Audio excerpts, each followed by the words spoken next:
Cada vez mais, a juventude vem quebrando os padrões de gênero nas expressões de seus corpos e comportamentos, o que é muito legal. Mas o rompimento da heteronormatividade pode ser um fator que dificulta ainda mais o já complicado acesso de jovens ao mercado de trabalho.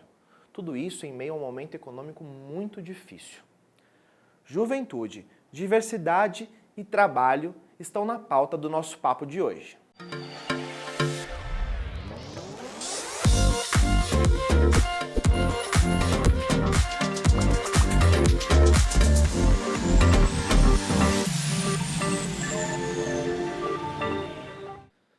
Bem-vindas, bem-vindos, bem-vindes ao nosso papo sobre as diversidades no mundo do trabalho. Esse é mais um episódio do Nós Vestimos Todas as Cores, uma iniciativa da CNTRV CUT, realizada com apoio do Solidarity Center e da Laudes Foundation. E, gente, não dá para desconsiderar o avanço da pobreza que tem jogado muitos jovens à marginalização. Muitas e muitos são expulsos pela própria família quando expressam gêneros e orientações sexuais diversas. Junta uma coisa com a outra, o problema fica grave demais. Eu bati um papo muito importante com a Neia Bueno, que é coordenadora da ONG Meninos e Meninas de Rua, que faz um trabalho muito impactante de acolhimento dessa turma. Neia, muito obrigado por aceitar o convite e participar aqui do Nós Vestimos Todas as Cores. É uma honra receber você. Obrigada pelo convite. Prazer estar com você.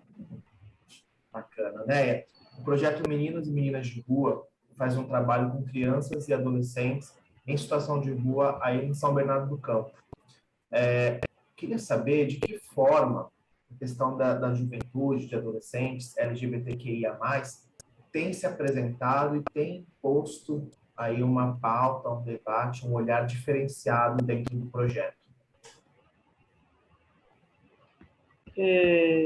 Vinícius, para nós aqui, o projeto é uma organização de defesa de direitos humanos, em especial de criança e adolescente.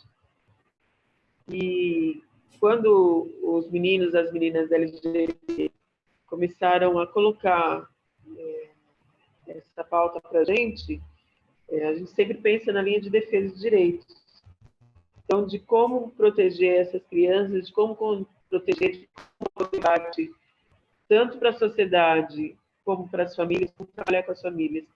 Então, hoje, a gente pensa em como a gente trabalhar com outros movimentos sociais que trabalham com a temática, que possam fortalecer essas crianças e adolescentes.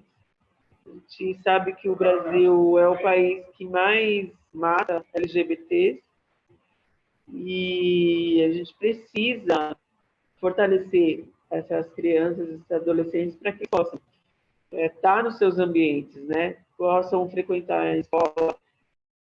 A gente tem aqui o caso de um garoto que ele estava na escola, no ensino fundamental, e os meninos ficavam chamando ele de viadinho. E ele foi reclamar para a professora. E aí ela disse que ele era para ele resolver com os meninos, que ela não ia se meter. E aí o que aconteceu? Ele foi falar com os meninos. Daí os meninos juntaram e vai para o banheiro. Daí no banheiro você imagina o que aconteceu. Aí esse menino saiu da escola, não foi mais para a escola, saiu da escola, saiu de casa, veio para a rua, daí ficou numa situação muito ruim, mas graças a Deus ele superou, hoje ela conseguiu assumir uma menina trans e está vivenciando, mas ela não precisava ter passado por tudo isso. Esse momento que espalha tanta mentira, né? Cria esse fantasma em torno da ideologia de gênero, tudo isso torna ainda mais difícil com que essa discussão seja feita de forma adequada dentro das escolas, né? Na verdade, é um serviço, né? Porque daí as escolas se recusam a discutir, tem um medo colocado que elas acabam discutindo como bullying, mas não faz um debate com todos os alunos, com os professores, porque assim, no caso desse adolescente que eu te contei, a professora não tinha preparo nenhum para fazer o debate dentro da sala de aula, porque era ali na hora, entendeu? Tem que fazer o debate ali na hora. Olha, a gente precisa discutir isso agora, entendeu? Então, eu acho que é bem difícil essa situação. E a gente tem uma recusa de todos os...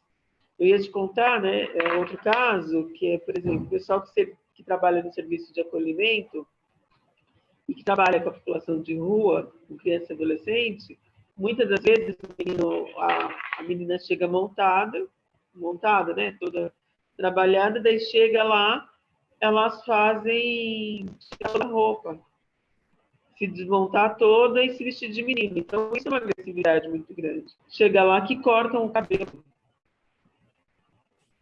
Então, corta o cabelo e coloca a roupa de menino. Então, é uma discussão muito ampla, né? Que todos os espaços a gente precisava, enquanto tem que discutir isso mais profundamente. O próprio Estado exercendo, reforçando essa opressão, né? Mas ainda assim, vocês fazem um trabalho junto às escolas, por exemplo, no caso de adolescentes transexuais, por conta da questão do nome social, né? Vocês fazem esse meio de campo. Agora, nas escolas já é permitido. Então, faz uma conversa com a direção da escola e aí adota o nome social dentro da escola. Isso ajuda na permanência, né, da escola. É um fator a menos para expulsar aquele adolescente na permanência. Isso, na permanência. Porque, imagina, vai toda vestida de menina, você chega lá na hora de chama lá o Rafael. Não é mais Rafael. Entendeu? Então, isso foi um avanço que a gente conseguiu e a gente acredita que essa família tem que acolher. Não dá para expulsar. Então, esse trabalho do vínculo familiar que vocês fazem também de forma bastante intensa, né, com as crianças e os adolescentes que estão em situação de rua, torna-se também um pouco mais difícil em casos de jovens LGBTQIA+. A gente acredita que dá para a gente trabalhar essa família para que ela acolha e que vá vivenciando também. A gente não está falando que é tranquilo, que isso é muito fácil. A gente tem aquele grupo Mães pela Diversidade, tem alguns grupos de mães que já perderam seus filhos, né? Porque tanto pela violência como pelo suicídio. O projeto já existe aí há muitos anos, há 38 anos, e na nossa conversa anterior à gravação, você comentou que essa pauta LGBTQIA+, é uma pauta relativamente nova, né? A que você atribui a isso, ao surgimento de forma mais intensa e marcante desse desafio dentro do trabalho de vocês? A gente precisa ainda avançar muito. Então, nós somos uma organização de direitos humanos de criança e adolescente. A gente quer ver essa população incluída, que seja um Brasil que possa ser para todos, né? Para todos, para todas, para todos. É um pouco disso que a gente tenta trabalhar aqui. Mas que também, para a gente, como eu te disse, a gente não sabe tudo. Então, às vezes, o tempo todo a gente vai buscando ajuda. Então, eu peço ajuda do pessoal que está nos movimentos, que está nas casas. É isso mesmo, está sendo estudado, um monte de coisas que a gente vai tendo que aprender. A gente tem que estar aberto para aprender. Neia, muito obrigado pela sua disposição e principalmente pela contribuição, é muito importante a partir da sua vivência, do seu relato tão fortes, viu? Muito obrigado em nome da CNTRV, da CUT, Solidarity Center e também da Laudes Foundation. Obrigada, viu? Valeu, um abraço, até a próxima. Depois dessa partilha potente da Neia, a gente segue com um papo em alta frequência aqui. Porque não dá para falar de juventude sem conversar com ela, com a juventude. E o Anderson, que tem 19 anos, é estudante de Ciências Sociais, dirigente do PT aqui em São Paulo, vem contribuir com a gente. O Anderson tem só 19 anos, mas tem uma experiência enorme em vivência e militância, tratando da questão da juventude, também da diversidade, da educação, permeando aí por diversos grupos, o que sempre enriquece, né? Diversidade sempre é boa. Obrigado, viu, Anderson, por ter vindo aqui. Eu que agradeço, Vinícius, a oportunidade de participar desse papo aqui com vocês. Acho que é uma oportunidade incrível da gente sempre estar colocando a nossa militância em exposição para que a gente chame outras pessoas a também fazer esse movimento rumo a uma outra sociedade. Legal. Anderson, para começar, eu quero um relato seu e do que você observa ao seu redor. Você é um jovem que mora em Itaquera, aqui em São Paulo, que é uma cidade bastante plural, cosmopolita, que abriga a maior parada da diversidade do mundo, né? Mas como é o dia a dia de um jovem LGBT? Como é a sua relação com seus serviços públicos, com a rede de atenção, de educação, de saúde? Você consegue enxergar que toda essa diversidade, essa coisa bonita que a gente tem, né? Especialmente essa riqueza humana, né? Que ela se reflete quando a gente pensa na articulação dos serviços públicos, na inserção no mercado de trabalho? Bom, acho que é importante situar, assim, primeiro, onde eu estou, né? Eu estou em vários movimentos, estou atualmente como Conselheiro Municipal dos Direitos da Juventude. Ganhei a última eleição, representando o Movimento Pastoral LGBT Marielle Franco, o MOPA. E eu estou como Conselheiro de Saúde e Meio Ambiente, estou na União Estadual dos Estudantes, que é a UE, como diretor de políticas públicas LGBTs. E, ao mesmo tempo que eu estou nesses espaços, eu sempre fui estudante de escola pública estadual, sucateadíssima, sou usuário do SUS, então qualquer tipo de tratamento que eu tenha feito na minha vida, nada foi pela rede privada, tudo foi pelo SUS. E eu percebo a diversidade que a cidade tem muito no cotidiano das relações e também das violências que a gente passa. Porque, por exemplo, a gente vê hoje na mídia um discurso de criminalização do funk, por exemplo, e quando você mora em comunidade, o que você mais vê são jovens LGBTs no baile funk. São mulheres lésbicas no baile funk, sabe? Então, a gente tem uma juventude que é extremamente plural, que necessita dos espaços públicos, que necessita dos serviços públicos para poder ter uma vida digna, e não é vergonha necessitar disso, porque, pelo contrário, acho que a gente tem que se orgulhar de viver num país onde a gente tem um SUS tão forte, onde a gente tem um serviço que é universal, que é para todos, e que chega em lugares onde a iniciativa privada não quer nem chegar perto. Não chegaria porque não tem como explorar o lucro ali, né? E dentro disso, dessa realidade tão complexa e diversa que você expôs, você se sente acolhido por essa rede de serviços, que é super importante, é grande, mas também tem falhas, né? Muitas vezes por não considerar essas diversidades e essas realidades. Sim.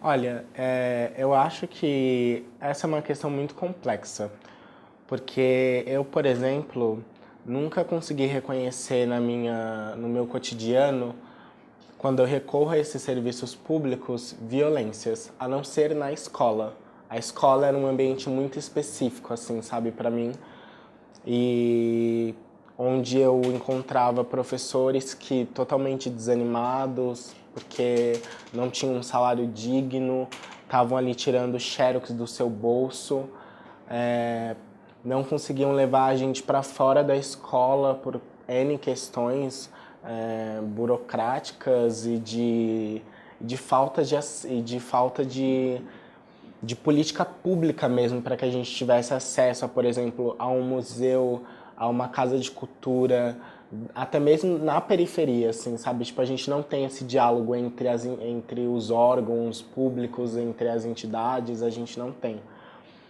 Então, eu me sinto acolhido em partes, eu diria, porque ao mesmo tempo em que eu hoje consigo, por exemplo, eu fui recentemente dialogar com a minha médica na UBS sobre PrEP. E, tipo, essa é uma conversa que eu tenho com muitos amigos meus, assim, dentro da juventude do PT, dentro dos coletivos que eu faço parte. E daí eu peguei e fui perguntar para ela por curiosidade, olha, como eu consigo ter acesso à PrEP? E ela imediatamente me falou, olha, eu não sei, mas eu já estava vendo essa questão porque outras pessoas vieram me perguntar sobre isso. E daí você passa aqui na próxima sexta e eu te falo. Então eu me senti acolhido com aquilo, sabe? Ela não fez, ela não tomou nenhuma expressão que me parecesse discriminatória, nem nada do tipo. Só um parênteses que eu acho importante falar sobre a PrEP. Já que você citou, a PrEP é a profilaxia pré-exposição, que é oferecida hoje pelo SUS e que consiste em você tomar um medicamento por dia, né? E ele oferece uma proteção contra o HIV, o vírus do HIV. Sim. Mas essa foi a minha experiência. Eu acho que tem outras pessoas que têm outros tipos de experiência, por exemplo. Então, a medicina ela ainda é muito... se você for olhar, por exemplo, dentro da universidade, é um curso extremamente elitista ainda, sabe? A gente conseguiu invadir as universidades públicas, ocupar aquele espaço, mas a gente ainda tem muita dificuldade em cursos mais renomados, vamos dizer assim, né? Que não é esse o melhor nome, mas a gente ainda tem muita dificuldade de fazer com que os debates sobre raça, sobre gênero, sobre sexualidade incidam dentro desses cursos. E eu acho que isso é muito importante pro SUS, principalmente.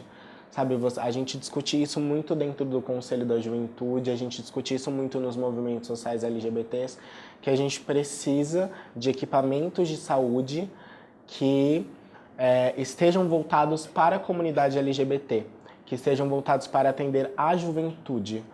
E isso tudo é feito com formação. E essa formação ela tem que vir ela tem que começar na universidade, sabe? Ela tem que começar na universidade para da universidade ser formulado algo consistente, algo bom e para que seja disseminado dentro das nossas escolas, dentro de cada equipamento de saúde, dentro de cada local de trabalho.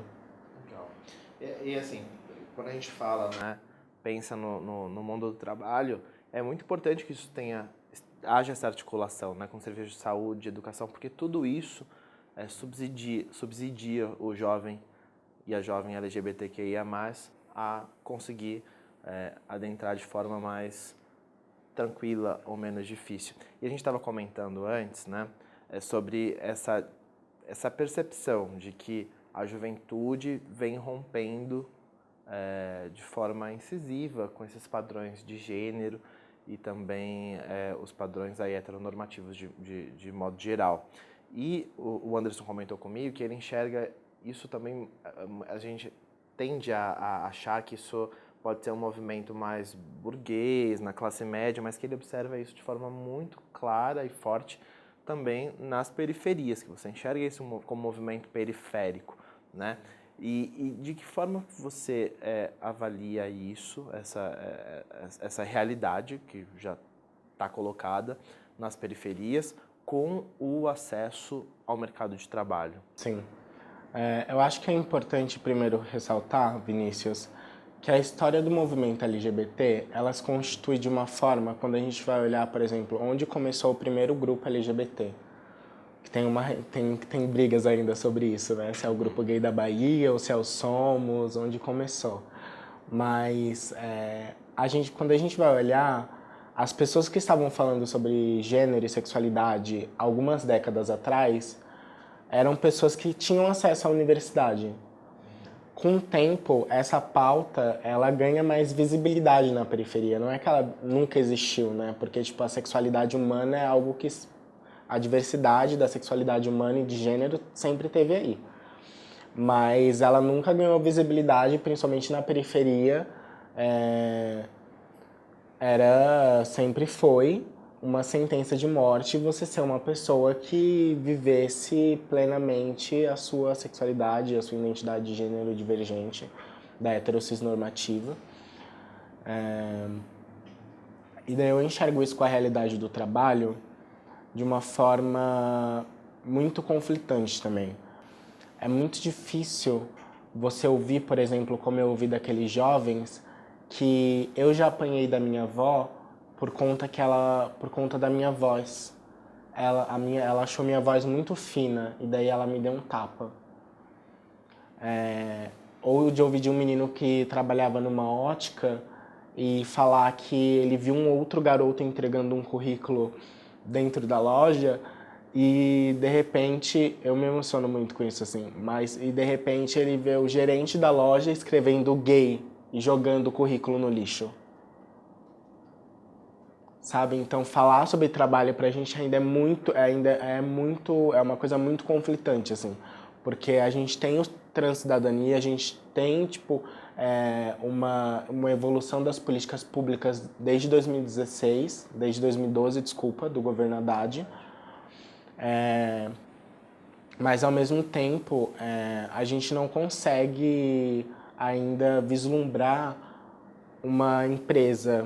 empresas que sejam locais de acolhida e não locais de LGBTfobia, onde essas relações sejam completamente tomadas por um discurso de ódio e de fanatismo religioso, né, que muitas das vezes a gente acaba vendo no nosso país.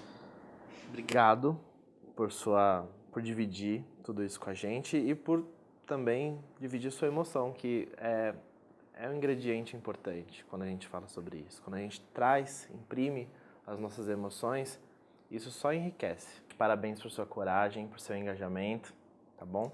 Você com certeza aí está fazendo a diferença para muitos jovens que são como nós, LGBTQIA+, e estão buscando se colocar no mundo, no trabalho e em todos os campos da sociedade em que eles quiserem. Valeu! E é nessa onda, desse vigor da juventude, que a gente chama a atração cultural do episódio de hoje, do Nós Vestimos Todas as Cores. Vamos conferir.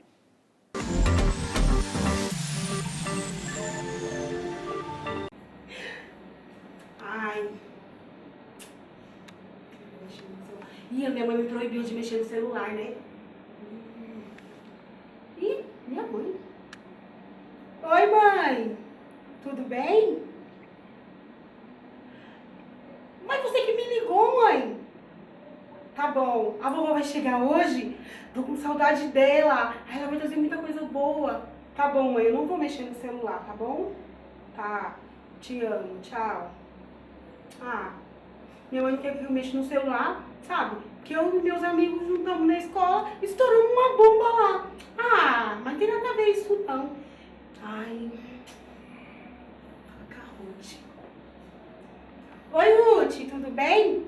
Vem aqui em casa hoje. Minha avó vai chegar, vai trazer um monte de coisa. Ai, Ruth, eu queria te contar, sabe? Eu beijei uma menina lá na escola. Ah, mas eu não sei o que é, né, ainda, né, assim, que sabe que eu tô gostando de menina? Ah, mas se a minha mãe me pegar, você já sabe. Mas vem aqui, minha avó vai chegar, ela gosta muito de você, tá bom? Tá, deixa eu desligar, porque eu vou fazer minhas coisas, tá? Senão minha mãe vai deixar mais eu de castigo, já tô uma semana, tchau. Ai, minha agenda, eu vou falar da menina que eu gosto. Ah, eu acho que é melhor não, senão minha mãe vai pegar. Ah. Será que eu tô gostando de menina? Eu acho que não, acho que é coisa da minha cabeça. Ah, eu vou lá pro meu quarto mexer no meu celular. Melhor que coisa que eu faço.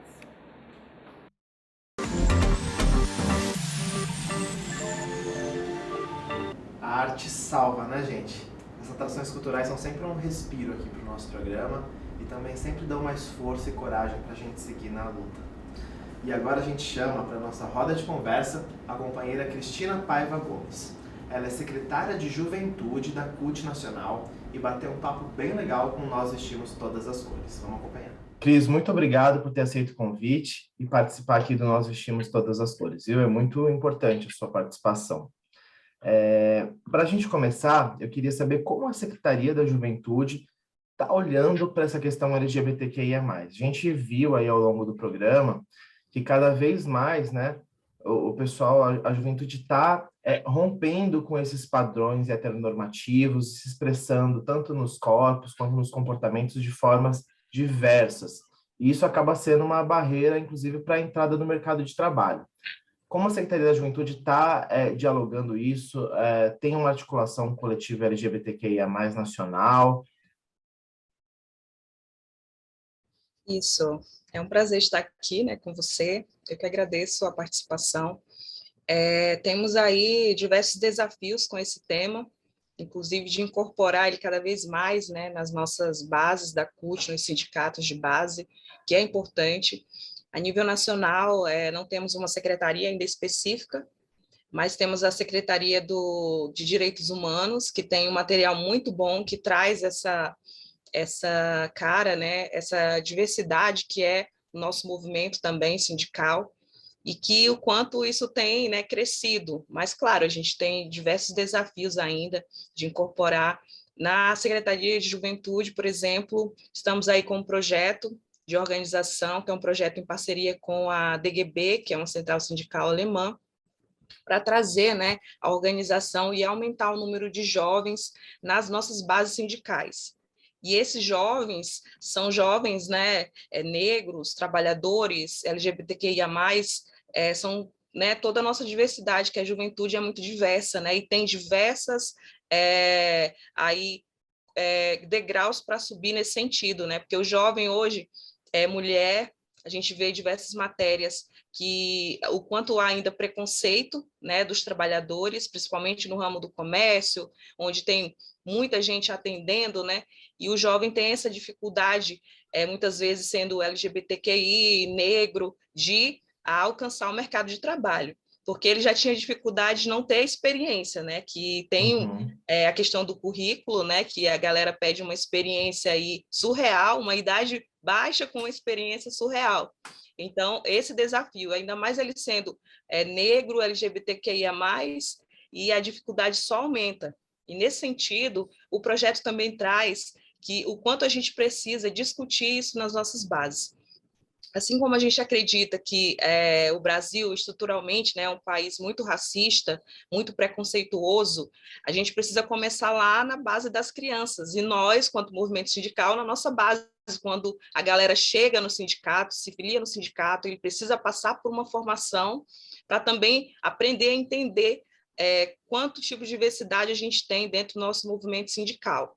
E a CUT, ela fortalece muito isso, tem o almanac, né, que eu coloquei, que é um material muito importante, muito bom, muito completo, que traz aí, né, tanto desde o começo dessa luta, mas também agora as atualidades que vêm se desenvolvendo, e a CUT, ela trabalha nesse sentido, de forma integrada, né, secretarias, se tem esse material, a gente pega esse material, trabalha na Secretaria de Juventude, trabalha na Secretaria de Mulheres, e o nosso material de jovens é trabalhado nas outras secretarias, então é importante, né, a gente cada vez mais crescer esse tema, fortalecer os nossos companheiros e companheiras, que muitas vezes a gente demora muito para saber. Eles chegam aos nossos momentos formativos, né, os trabalhadores jovens, com muita vergonha ainda, porque ele precisa se sentir representado, né?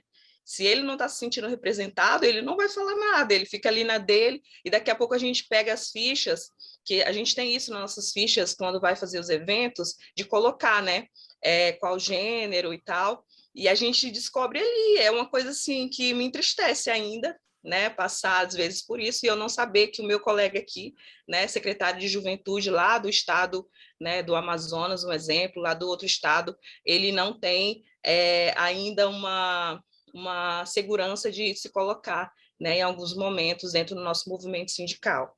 E a gente tem percebido isso ao longo, né, da nossa caminhada aí na Secretaria de Juventude, e cada vez mais a gente quer que eles se sintam em casa. Como a gente fala sobre os trabalhadores no geral, né, tem muito trabalhador que ele não quer se filiar a um sindicato porque ele não se vê naquele sindicato. Então, nossos companheiros precisam se ver dentro do movimento sindical, que é bem bem diferente do movimento social. Em alguns aspectos a gente está junto, mas o movimento sindical tem umas outras regras, né, que muitas vezes isso se tornam padrões de exclusão ou padrões de afastamento de alguns companheiros e companheiras. Mas é um pouco disso, eu acho que a gente tem esse desafio aí, quanto juventude, né, de sobrepor tudo isso para, né, chegar ao nosso objetivo. A gente quer ter uma vida digna, a gente quer comer dignamente, mesmo sendo jovem, a gente quer alcançar grandes objetivos, né, quanto classe trabalhadora, e fortalecer principalmente isso, né, que é a luta dos nossos direitos, a luta, né, em defesa, né, dos nossos companheiros também, né, mesmo eu sendo hétero, eu tenho o compromisso de defender o meu companheiro LGBTQIA+, meu companheiro negro, minha companheira mulher, que também sofre preconceito por ser jovem, mulher, né, mãe.